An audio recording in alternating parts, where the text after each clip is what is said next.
اعوذ باللہ من الشیطان الرجیم، بسم اللہ الرحمن الرحیم۔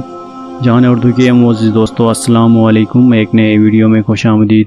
دوستو، آج ہم ایک ولی خدا کی داستان بیان کرنے والے ہیں جس کا نام فضائل ابن ایاس تھا۔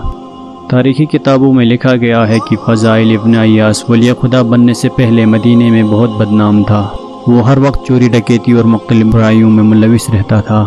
ایک بار اس نے کسی امیر شخص کے گھر میں ڈاکہ ڈالنے کا سوچا اور آدھی رات کو اس کے صحن کی دیوار پھلانگنے لگا۔ جو ہی وہ اس دیوار پر چڑھا تو پڑوس میں ہی کسی گھر سے ایک آواز سنائی دینے لگی، جسے سن کر وہ اسی دیوار پر بیٹھ گئے اور اس آواز کو غور سے سننے لگے۔ ایک ولی خدا رات کو تہجد کے لیے اٹھا ہے اور تہجد پڑھنے کے بعد ایک آیت مبارکہ کا تلاوت کر رہا تھا اور زار و قطار رو رہا تھا۔ اس آیت مبارکہ کا ترجمہ یہ ہے کہ ابھی بھی ایمان والوں کا وہ وقت نہیں آیا کہ ان کے دلوں میں اللہ کا خوف پیدا ہو جائے۔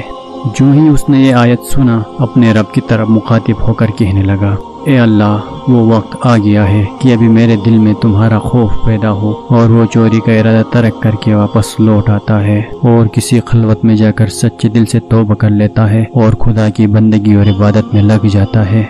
تاریخ بتاتی ہے کہ وہ اس واقعے کے بعد اس طرح توبہ کر لیتا ہے اور اتنا متقی بن جاتا ہے کہ اس کا شمار اس زمانے کے ولیوں میں ہو جاتا ہے۔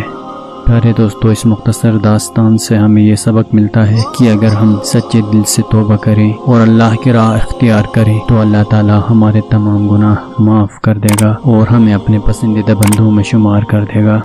آخر میں دعا گو ہوں کہ اللہ تعالی ہمارے تمام گناہان کبیرہ و صغیرہ معاف کر دے اور ہمیں مرنے سے پہلے سچے دل سے توبہ کر کے اللہ کی بندگی انجام دینے کا توفیق عطا فرمائے۔